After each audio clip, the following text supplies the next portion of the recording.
Wagotabi is a game that claims to help you learn Japanese through exploration and minigames. When I was contacted by the developer and given a free copy of the game, I expected to be able to run around virtual Japan, pick up Japanese from signs or other people talking, then reuse that Japanese to solve puzzles.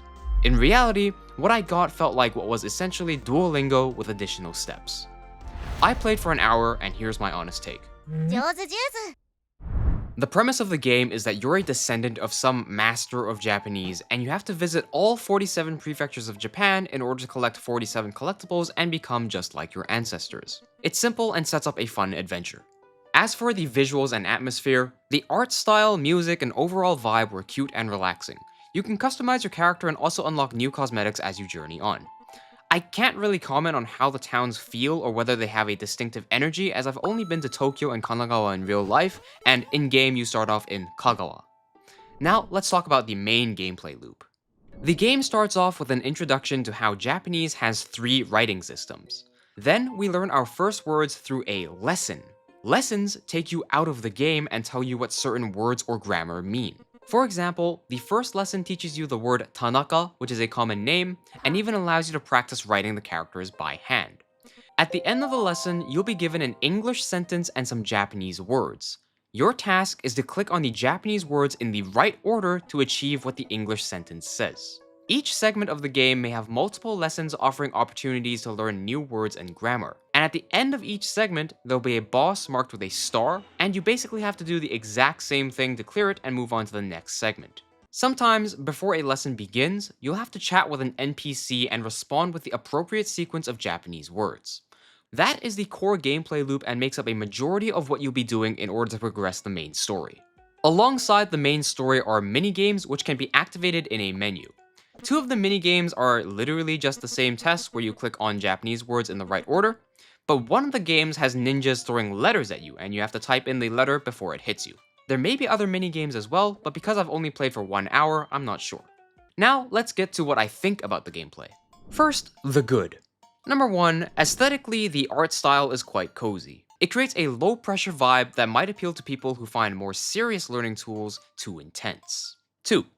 I'm not really against any learning methods as a simple ticket of entry, particularly ones that make you feel good and more incentivized to continue learning. And because this game feeds you words and makes you immediately regurgitate them, it makes you feel as if you're immediately making progress and you're able to immediately say your first Japanese sentence within the first 5 minutes. 3. Conceptually, I really like the idea of learning through a virtual Japan, and I really want to see more games like this in the future. Especially if they lean into actual proven, effective, and efficient study methods, there's a massive opportunity to mimic natural language acquisition in an interactive way that typical immersion study cannot. 4. Furthermore, it's pretty low commitment. You can play whenever you want, learn however much you want, and there aren't any complex mechanics. Unfortunately, that's about where the good ends for me. The bads.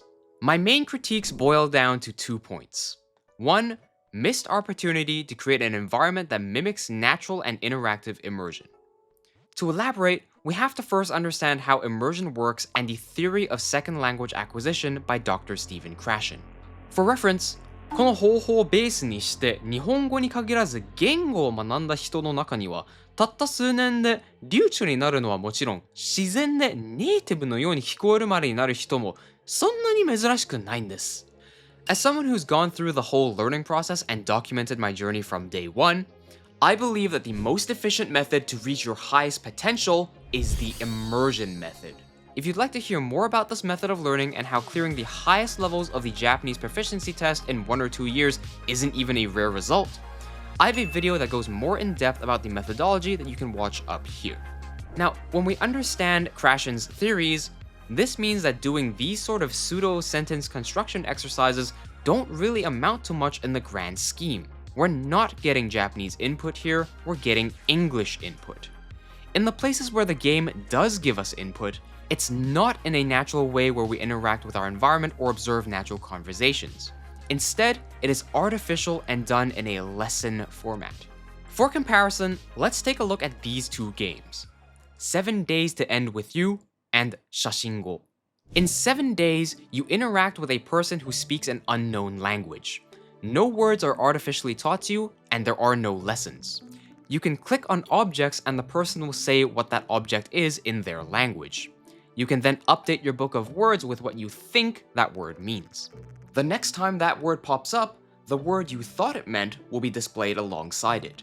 In order to beat the game, you have to decipher what she's saying by clicking on all these different things and slowly building up an understanding of her language. When we finally do get enough words to start understanding what she's saying, it feels very rewarding because it's the direct result of our efforts.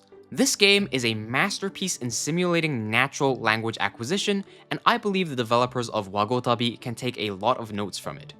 In Shashingo, you walk around virtual Japan and you can take pictures of things to see the Japanese word equivalent. Now, I haven't played Shashingo, but I do have it and I do intend to review it, but I can share a similar experience of when I was physically in Japan. I would take pictures of signs so I could look up the words later on, and I'd even take pictures of objects so I could look up how to say them.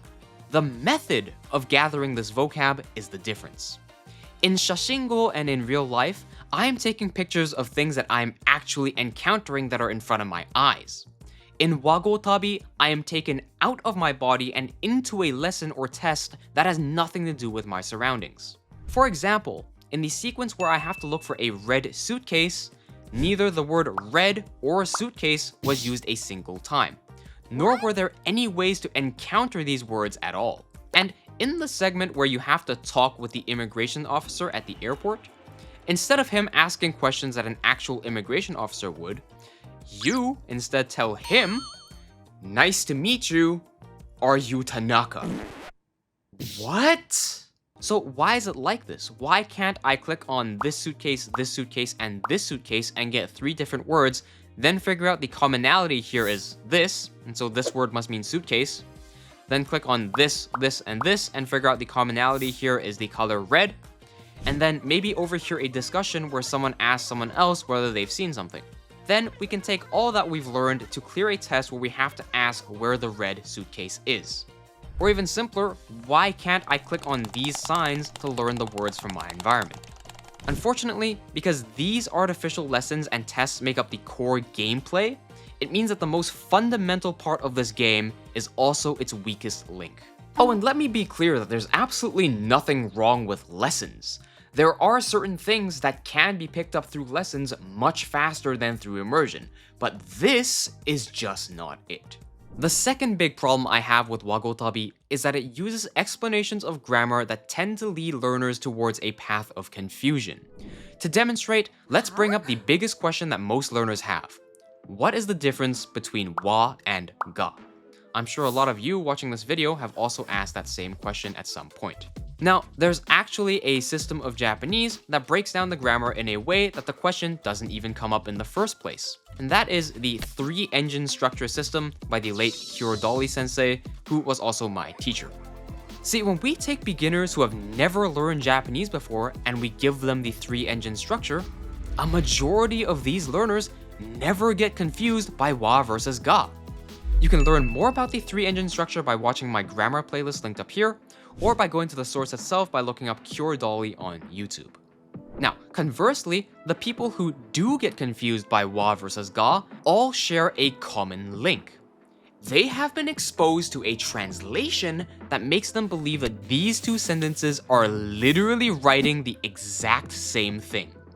When a method of teaching actively causes problems and inconsistencies, and the solution to that problem is to say, well, sometimes we use this and sometimes we use that. Good luck, everybody else. Or just saying the word emphasis without explaining how or why the emphasis has come to be. I believe that the problem lies in the method itself. Wagotabi is guilty of this by using translations where wa marks a subject despite the definition of wa being a topic marker and translated as for. They even group up topic and subject on this page explaining word order, showcasing that they do not know the difference between a topic and a subject. I also further have a problem with the way that they explain the word des, as I've explained in this video on the copula, which is what the des is. In Wagotabi, they explain des as a verb meaning to be, and then later on, also introduce iru and aru as meaning to be. and so naturally you can see the confusion arising when someone asks what's the difference between these three. Once again, this is not even a question that appears if you follow the three-engine structure. Overall, the grammar explanations in Wagotabi are not only weak, but have the potential to cause more confusion than other explanations. So, who might like this game? Well, if you're someone who's serious about learning Japanese, then there are far better options than Wagotabi. If you really think about it, the gameplay is just glorified flashcards, and the fun comes from the novelty of seeing some new words. When you take away the learning aspect, there's not much left to keep you entertained, so the target audience definitely aren't people who already know a bit of Japanese. And if you're a complete beginner, I mean, I can see it being fun at least for a little bit. You can get more than 1 hour of value, but once you realize that you haven't earned your understanding of Japanese sentence structure, and you're not actually making sentences but are just pressing buttons in the right order that the game tells you to, I think the mirage kinda wears off and you'll start looking for other options.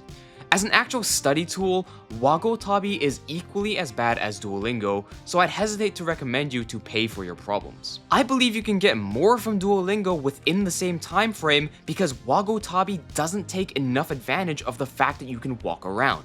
And that really hurts to say because I think everyone wants this game to be good, myself included.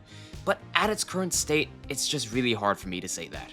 So if you're a serious learner, then let me help you help me help you. What did I just say? This video shows how I learned hiragana and katakana within just 2 hours, and it might be helpful for you too. Mata ne!